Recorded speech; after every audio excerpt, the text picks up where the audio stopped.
stranger rode into town without a name. He took what he wanted, killed without hesitation, and vanished like smoke. High Plains Drifter wasn't just Clint Eastwood's first solo Western as director. It was a ghost story disguised as a revenge tale. And behind the scenes, nothing was what it seemed. The studio wanted to bury it. The star refused to explain the ending. And one location was so toxic, the crew started getting sick. These are 20 weird facts about High Plains Drifter. And the bonus? There's a reason the stranger never says his name. And it's darker than you think. Mount up. This desert keeps its secrets buried deep. The citizens of Largo didn't know him at all. Number 1. Before High Plains Drifter, Clint Eastwood had acted in westerns, but never directed one alone. Universal Studios was nervous. They'd seen his work on Play Misty for Me, a tight psychological thriller that proved he could handle a camera. But a western? That was different territory. They wanted an established director to supervise him, maybe someone to keep him in line, make sure he didn't go too experimental. Eastwood refused. He told them if they didn't trust him to do it his way, he'd walk. The studio panicked. Eastwood was box office gold. His Man with No Name trilogy had made him a global icon. They couldn't afford to lose him over creative control. So they backed down, but with conditions. Small budget, tight schedule, minimal interference. Eastwood took the deal and immediately started breaking their unspoken rules. He wanted the film dark, morally ambiguous, unsettling. Not a traditional hero story, but something closer to a horror western. The executives didn't understand it. They read the script and saw violence, sexual content, supernatural undertones. It made them uncomfortable, but Eastwood had final cut, and he wasn't backing down. What they didn't realize was that discomfort was the entire point. Number 2. The script for High Plains Drifter didn't start with Clint Eastwood. It was written by Ernest Tidyman, the screenwriter behind The French Connection and Shaft. Tidyman had a thing for anti-heroes, characters who existed in moral gray zones. When he pitched the story, it was even darker than what made it to screen. The original draft included more explicit violence, a bleaker ending, and zero redemption for anyone. It was nihilistic, brutal, unforgiving. Studios passed on it repeatedly. Too weird, they said. Too dark. Audiences won't accept a nameless protagonist who might be a ghost. But Eastwood saw something different. He saw a chance to deconstruct the Western hero completely, to make a film where justice and revenge were indistinguishable. He bought the script and immediately started rewriting. Not to soften it, but to sharpen it. He cut dialogue, added silence, made the stranger even more enigmatic. Where Tidyman explained things, Eastwood removed explanations. The result was a screenplay that trusted the audience to fill in the blanks, to piece together what they were really watching. And when production started, even the cast wasn't sure if they were making a Western or a ghost story. Eastwood never told them. He just said, play it real and let the audience decide. You don't want anything to happen. Number 3. Finding the right location was critical. Eastwood didn't want a typical Western backlot. He wanted something strange, otherworldly, a landscape that felt cursed. His location scout showed him dozens of options, dusty towns and desert flats. Nothing felt right. Then someone mentioned Mono Lake in California. Eastwood drove out to see it himself, and the moment he arrived, he knew. The lake sat beneath jagged mountains, its surface dotted with bizarre tufa formations, ancient calcium towers rising from the alkaline water like gravestones. It looked alien, biblical, wrong, perfect. But there was a problem. The lake was toxic. High in salt and alkaline, the water wasn't safe to touch for long periods. The air around it carried fine mineral dust that irritated lungs and skin. Environmental warnings were already posted, but Eastwood didn't care about warnings. He wanted that location, and he was willing to risk it. So they built the entire town of Lago, right on the shoreline. Wooden structures, a main street, storefronts, everything functional. The crew worked in shifts, rotating out when the dust got too heavy. Some developed rashes, others complained of breathing problems. But nobody quit, because Eastwood was out there too, standing in the same dust, breathing the same air, directing in boots covered in alkaline powder. If he could handle it, so could they. One man against one town. Not. Number 4. Casting the stranger was never a question. Eastwood built the role for himself, a continuation of the man with no name archetype, but darker, more violent, potentially supernatural. But casting the townspeople was harder. He needed actors who could play cowards, hypocrites, people complicit in murder who now face their reckoning. And he needed them to look ordinary, not like movie villains. So Eastwood filled the cast with character actors, faces you'd recognize but couldn't quite name. People who could blend into a crowd but reveal moral rot when the camera lingered. One of the most important castings was Billy Curtis as Mordecai, the dwarf who becomes the town's sheriff and symbolic conscience. Curtis was a veteran actor, a former circus performer who'd worked in Hollywood since the 1930s. He'd been in The Wizard of Oz, Superman, and The Mole Men, dozens of films. But Hollywood rarely gave him real roles, just spectacle parts. Eastwood offered him something different, a character with agency, intelligence, and the film's clearest moral voice. Curtis was skeptical. He'd been burned before by directors who promised depth and delivered jokes. But Eastwood showed him the script, explained the themes, and convinced him this was real. Curtis signed on, and his performance became one of the film's anchors, the only person in Lago with the courage to name what's happening out loud. Number 5. The opening sequence sets the tone immediately. A stranger rides into town in broad daylight. No music, just hoofbeats and wind. The townspeople stare, but don't speak. He gets a shave, a drink, shoots 3 men dead without breaking a sweat. It's iconic, but it almost didn't happen that way. Eastwood's original plan was to open with a flashback showing the murder of Marshall Duncan, the crime that haunts Lago. It would establish the mystery right away, give the audience context. But during editing, he realized that approach was too explanatory. It told the audience what to think instead of letting them discover it. So he cut the flashback entirely and started cold with the stranger's arrival. No setup, no backstory, just a man appearing like a ghost. The decision was risky. Test audiences were confused. Some complained they didn't understand who the stranger was or why he was there. But Eastwood held firm. He believed confusion was an asset, that mystery was more powerful than clarity, and he was right. That opening became one of the most analyzed sequences in Western cinema, dissected by film students and critics for decades. What Eastwood understood was that the less you explain, the more the audience invests, and investment creates obsession. Number 6. Verna Bloom played Callie Travers, the hotel owner who becomes entangled with the stranger. Her role included one of the film's most controversial scenes, a violent sexual encounter in a barn that many critics called assault. Bloom didn't want to do it. When she read the script, she told Eastwood the scene felt exploitative, unnecessary. They argued about it for days. Eastwood insisted it wasn't gratuitous, that it revealed the stranger's darkness, his refusal to be the traditional hero audiences expected. Bloom countered that the scene objectified her character and undermined Callie's agency. Neither budged. Finally, they reached a compromise. The scene would stay, but Bloom would have control over how it played. If at any point during filming she felt it crossed a line, they'd stop and rework it. Eastwood agreed. When they shot it, Bloom made specific choices, subtle shifts in expression and body language that suggested Callie's response was more complicated than pure victimization.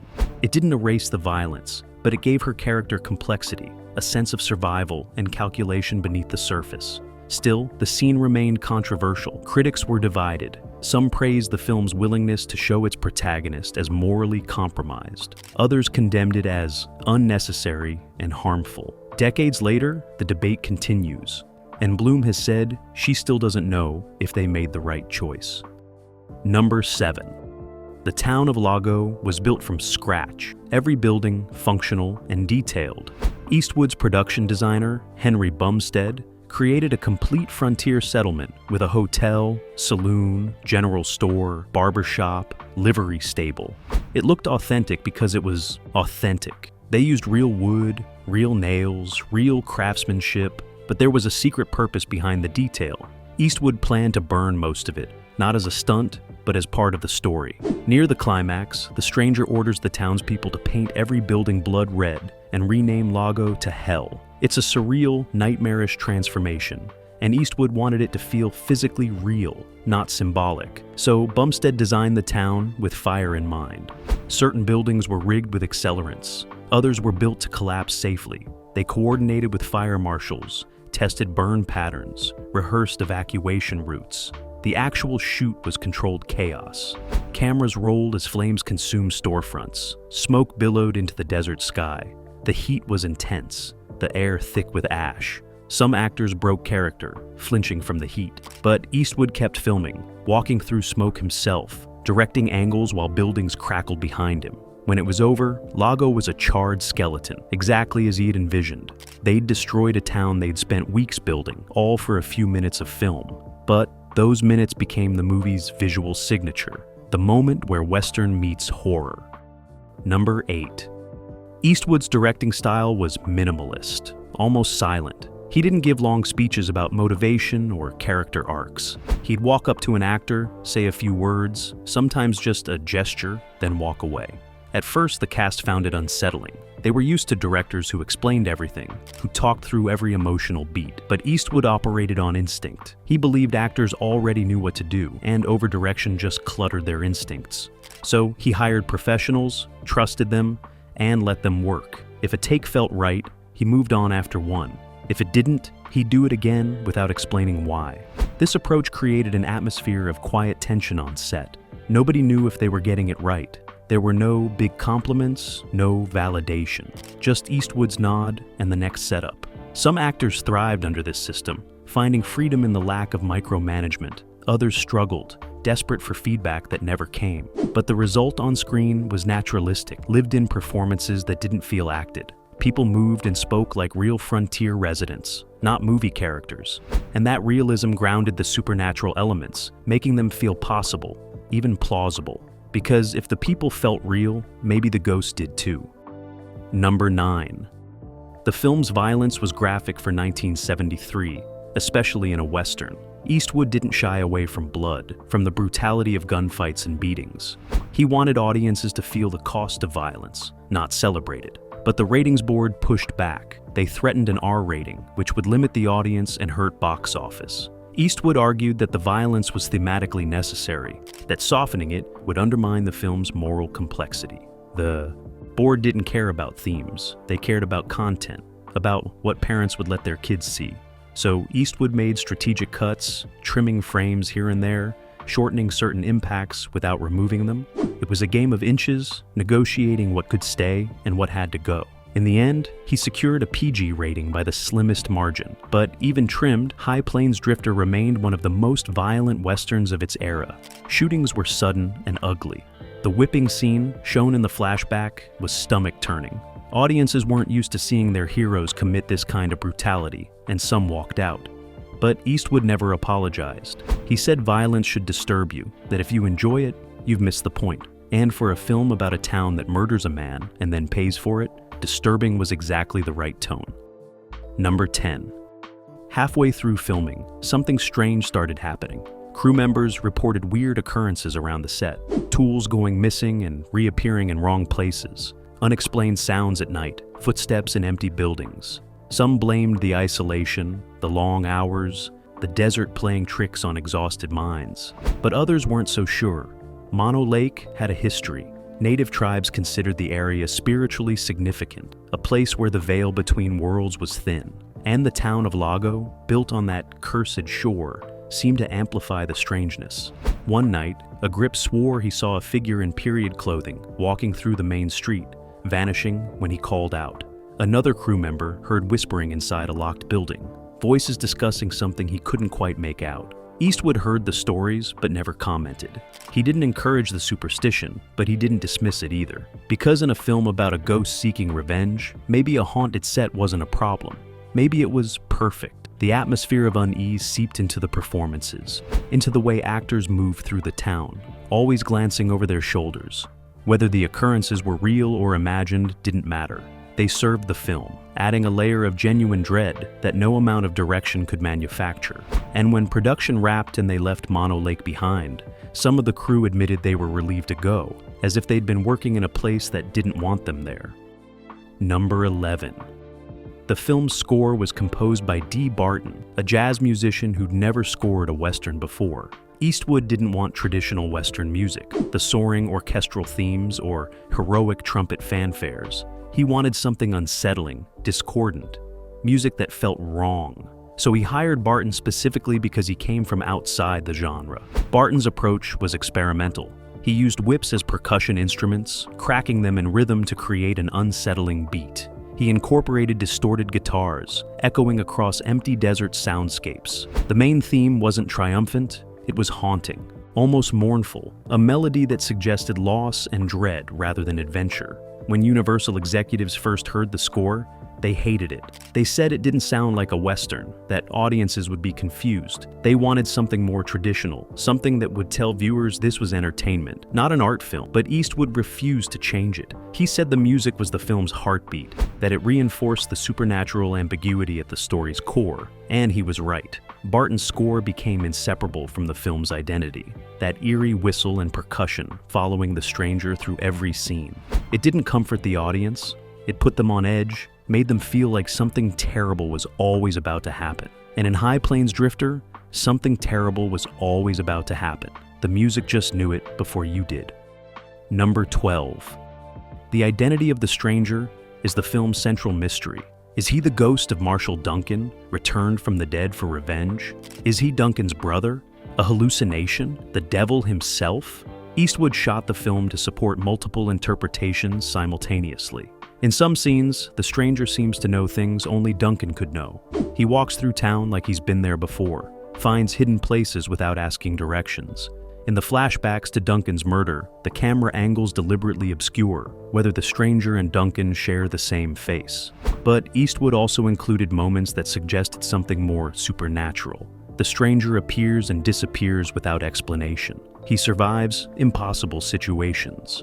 And in the final scene, when Mordecai asks if he knows the stranger's name, the camera pans to a grave marker reading Marshall Jim Duncan, then back to empty desert where the stranger has vanished. Critics have debated this for 50 years. Eastwood has been asked about it in hundreds of interviews, and he's never given a straight answer. Sometimes he suggests the stranger is Duncan's ghost. Other times he hints at something else entirely. He once said, "I know who he is, but I'm not telling." And that refusal to explain has kept the film alive in ways a definitive answer never could. Because the mystery is the point, the uncertainty that makes you watch it again, searching for clues in every frame. Number 13. The whipping scene, shown in fragmented flashbacks throughout the film, was the hardest to shoot. It depicts Marshall Duncan being beaten to death in the street while the townspeople watch and do nothing. It's brutal, unflinching, and absolutely critical to the story's moral foundation. This is the crime that damns Lago, the moment of collective cowardice that seals their fate. Eastwood knew it had to hurt to watch, had to make audiences understand why the stranger shows no mercy. But filming it was complicated. The actor playing Duncan had to endure multiple takes of simulated whipping, each one requiring precise choreography to look real, without causing injury. Eastwood used sound design to amplify the horror, the crack of the whip echoing like gunshots, the gasps and cries mixing with the townspeople's silence. But the most disturbing element was the witnesses. Eastwood filmed their faces in close-up, capturing every flinch, every moment they almost stepped forward but didn't. These weren't extras playing a crowd, these were actors performing moral collapse, and you can see it in their eyes. The shame, the fear, the rationalization. Some of them cried between takes, emotionally affected by playing people who let a man die. And Eastwood didn't comfort them. He let them sit with that feeling, then used it in the next take, because that discomfort, that horror at what humans are capable of when they choose safety over courage, that's what makes High Plains Drifter more than a revenge western. It's a film about complicity, about the quiet evil of doing nothing. Number 14. Mariana Hill played Sarah Belding, the preacher's wife who becomes one of the stranger's few allies. But her role was significantly larger in early drafts. Originally, Sarah had a complete character arc, a journey from frightened wife to active participant in the town's transformation. She was supposed to help paint the buildings red, to stand alongside the stranger in the final confrontation. But as editing progressed, Eastwood started cutting her scenes. Not because the performance was bad, but because he realized the stranger worked better in isolation. Every relationship, every connection made him more human and less mythic. So Sarah's role shrank, reduced to brief moments of understanding, glimpses of someone who sees the truth but can't act on it. Hill was devastated. She'd filmed weeks of material that ended up on the cutting room floor, entire scenes exploring her character's motivations and fears. When she saw the final cut, she barely recognized her part. She confronted Eastwood about it, asked why he'd gutted her role. He told her the truth. The film didn't need her character to be whole. It needed her to be a fragment, a reminder of what the town could have been if anyone had shown courage. It was a brutal edit, but it served the film's vision. And decades later, Hill admitted he was right, that her reduced presence made the moments she did appear more powerful, fleeting glimpses of decency in a town drowning in guilt. Number 15. The final confrontation wasn't a traditional shootout. There's no dramatic duel, no face-to-face showdown with the outlaws. Instead, the stranger picks them off methodically, using the town itself as a weapon. He turns Lago into a trap, transforming familiar spaces into death zones. It's calculated, cold, surgical, and it frustrated test audiences who wanted a climactic battle. They'd been trained by decades of westerns to expect a certain payoff, the hero and villain facing each other at high noon. But Eastwood deliberately subverted that expectation. He wanted the violence to feel anticlimactic, unsatisfying, because revenge isn't cathartic, it's hollow. The stranger gets his vengeance, but there's no triumph in it. No music swell, no moment of heroic vindication. Just bodies and silence. The studio pushed back hard. They wanted reshoots, wanted to add a traditional gunfight that would give audiences the release they craved. Eastwood refused. He said if they wanted a different movie, they should hire a different director. It was a power play, leveraging his star status to protect his vision. And it worked. The studio backed down, the film stayed intact, and the unsatisfying ending became one of its most discussed elements, because it leaves you empty, questioning whether justice was served, or if you just watched something uglier and more complicated. And that question, that moral ambiguity, is why High Plains Drifter endures when countless traditional westerns have been forgotten. Number 16. Jeffrey Lewis played Stacy Bridges, one of the outlaws returning to terrorize Lago. He and Eastwood had worked together before, developing a shorthand that made their scenes crackle with tension. But Lewis brought something extra to this role, a kind of casual evil that made Bridges terrifying without being theatrical. He played him as a man who genuinely enjoys cruelty, who smiles while inflicting pain. It's a disturbing performance, all the more effective because Lewis makes it look effortless.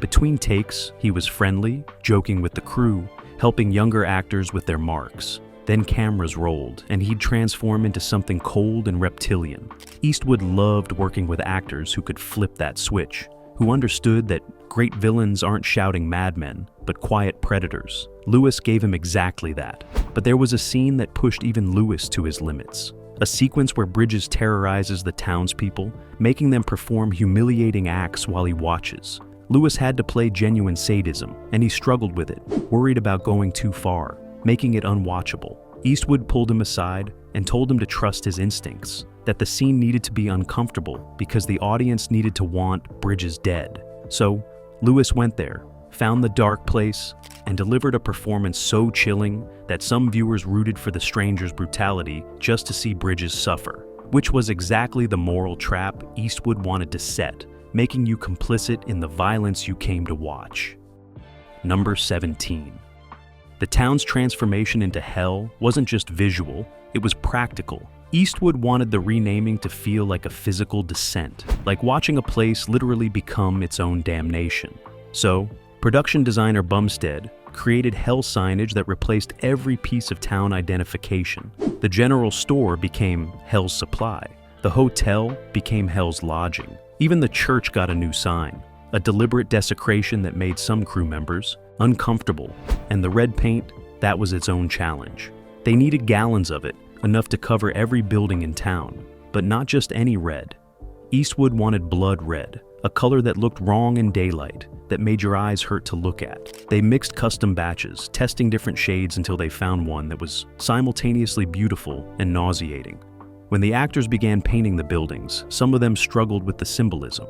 They were literally transforming a western town into hell, erasing its identity, marking it for destruction. One actor asked Eastwood if the stranger was the devil, if this was all a supernatural punishment. Eastwood smiled and said, maybe the town was already hell. He's just making it honest. That answer didn't comfort anyone, but it perfectly captured the film's worldview. Lago wasn't being transformed, it was being revealed. The evil was always there, buried under civilization's thin veneer. The stranger just forced everyone to see it, to live in the truth of what they'd become when they let a good man die. Number 18. The film's release was met with mixed reviews.